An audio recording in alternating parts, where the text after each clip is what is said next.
In one of my crusades,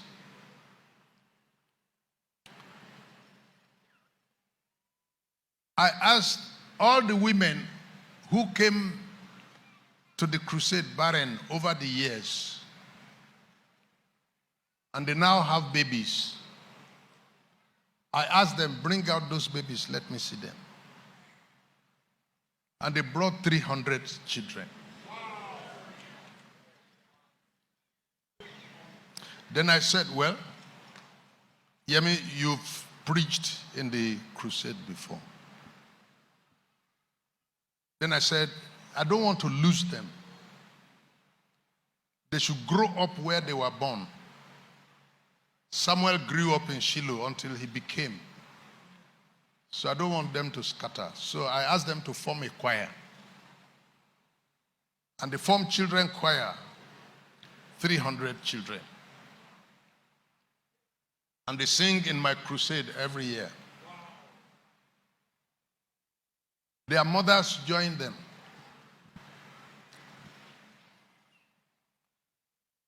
So I appointed a lady that is so talented in music to help me coordinate them. Yemisi was coordinating them and organizing them. The ones that don't know how to sing yet, she will back that one while they are singing, because that one is part of the choir.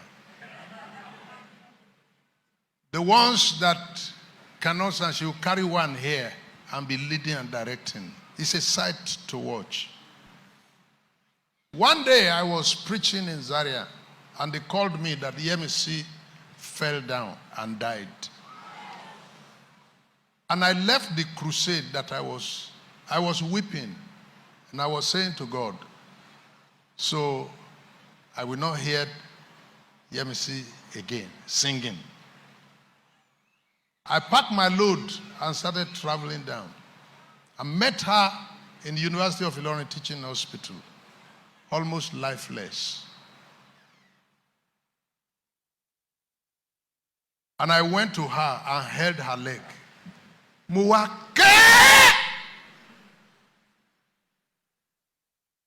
Yemisi. Padà. Ta ló máa bá mi tọ́jú àwọn ọmọ wọ̀nyí? Then she opened her eyes.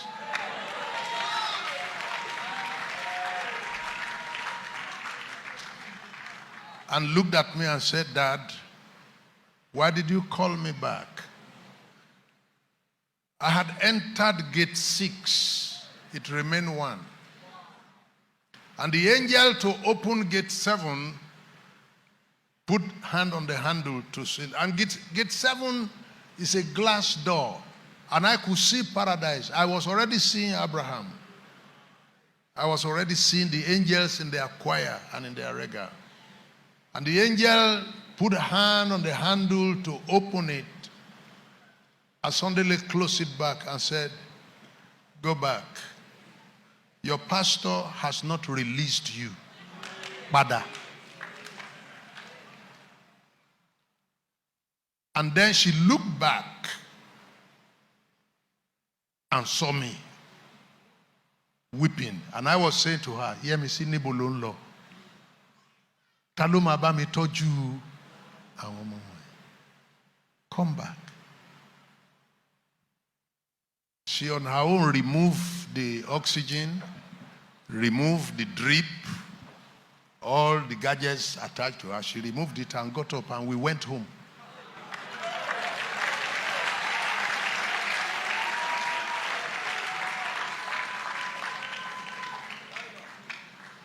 Ó jẹ́ wá nǹkan ṣe. Lọ́jọ́ tí ogun bá le ká lè rọ́rọ̀ sọ.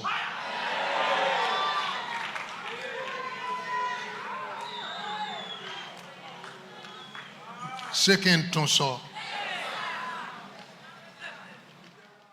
Ó jẹ́ wá, má jókòó bó ṣe jókòó yìí. Don't sit down the way you sit down in church. Don't use God as if God is to be used. Serve Him. So that whenever there is problem, we will have something to say. I'm a ring console. And there are many of you, if anything happens, we don't have anything to say. And there are people we are praying for. Our time pray,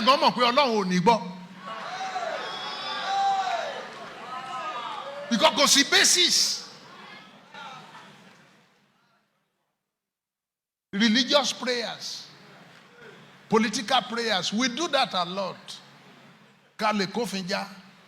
Otherwise, we no lo tun ma sọ pé o ní kẹ́ gbàdúrà fún pé o gbàdúrà fún. Àwa tá ń gbà tí mo pé àdúrà yóò lè gbà. Eléyìí ò lè, Ọlọ́run ò lè gbọ́ àdúrà eléyìí. Ó jẹ́ wá nǹkan ṣe so that ọjọ́ tí ogun bá lé, a ó lè ṣe kí ni? A lè rọ́rọ̀ sọ.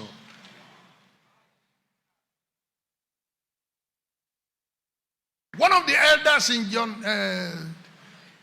Higgins, is it Higgins? Higgins Tulsa fell inside a boiler and the boiler boiled him. Wọ́n wá gbé jáde jẹ̀tẹ̀jẹ̀tẹ̀. And Higgins was called that your elder fell into a boiler, but they rescued him, but he has been cooked. The Higgins came and grabbed him and held him and cried to God. And an angel of God appeared and repaired all the damages in the body and told Higgins, go back with your elder. Go back to church with your elder. Because he's a serving elder. And if we allowed him to go, we will miss him. I pray that you will add value to your discipleship. Now, I'm a Puritan. I can talk about this for a long time. And I know most people these days are not really committed to God. They just want to come and enjoy our signs and wonders and go away. I am the one to tell you that it doesn't work like that. It doesn't.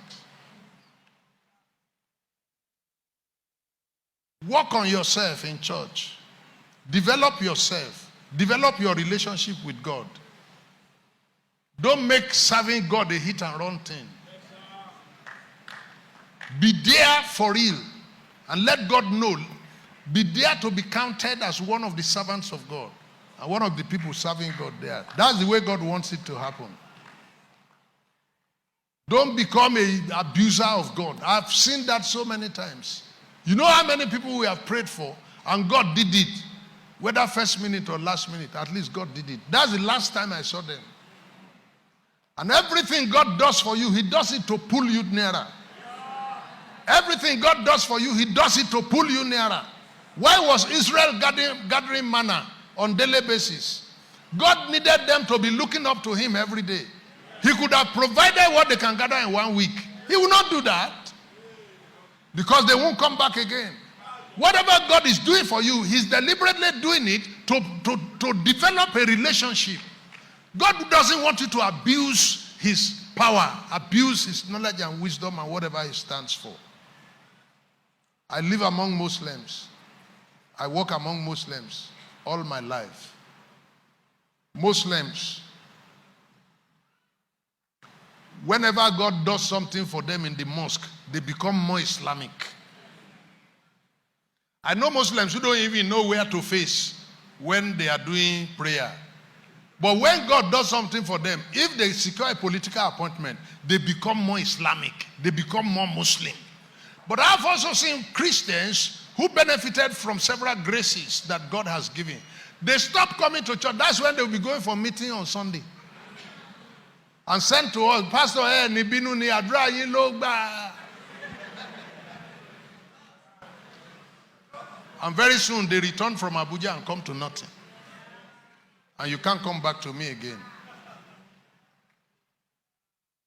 You have to develop your relationship with God in such a way that there will be areas of issues that have not been accomplished, which we can talk to Him about to tell God that Oluwasemo pe o si ku lórí ọ̀rọ̀ ẹ̀.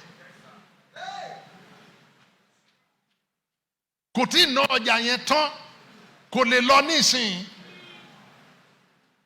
He can't go now. Let there be areas of issues between you and God So that if the devil want to take you away, you even have a reason to say, Lord, I've not finished my tenure. I'm still on duty. I'm still at work. Why and how and why not? That a person like Joshua will say to the son, son, because I'm still working. If you go and set, work cease. But I'm still working. I'm still serving. My work is not completed yet. Son, stand down over Gibeon. Don't set, because I'm still working. You can give yourself time. You can give yourself time, because you are not done yet. You can't close shop now. You can order your time. You can command your opportunities. Now it says, moon, don't stay where you are. I'm still working. A workman is a very powerful man.